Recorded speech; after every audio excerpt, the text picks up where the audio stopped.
చెత్త.com అదే గోవా ఎళ్ళొచ్చాక మా కారు పరిస్థితి. చూస్తే పాపం చాలా బాధేసింది. మొత్తం మురికి పట్టిపోయి లోపలంతా చెత్తా చెదారం అంతా మేము కారంతా చాలా డర్టీగా తయారయింది.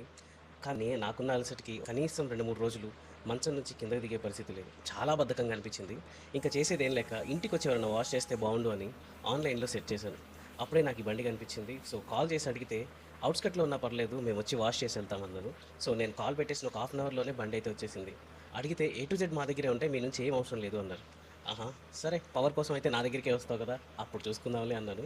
బట్ బండి డోర్ ఓపెన్ చేశాక నాకు అర్థమైందేంటంటే, మనోడు లోపల వాటర్ ట్యాంకరు, వాషరు, కావాల్సిన ఎక్విప్‌మెంట్‌తో పాటు జనరేటర్ గూడా పెట్టుకొని తిరుగుతున్నాడు భయ్య. కంప్లీట్‌గా నా దగ్గర నుంచి వాళ్ళు అడిగిందేమీ లేదు. కార్ బయట పార్క్ చేయమన్నారు. మొత్తం ఫోమ్ వాష్ చేశారు, అండర్ బాడీ వాష్ చేశారు.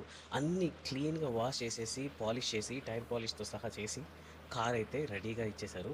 చాలా బాగా అనిపించింది. బయట ప్రైస్‌తో కంపేర్ చేస్తే ఒక రూ. 50, రూ. 100 అటు ఇటుగా ఉండొచ్చు కానీ, ఇంటికొచ్చి అలా మన ముందే నీట్‌గా క్లీన్ చేసిస్తే చాలా హ్యాపీగా అనిపిస్తుంది. సో, మీరెవరైనా ట్రై చేయాలనుకుంటే ఒకసారి ట్రై చేసి చూడండి.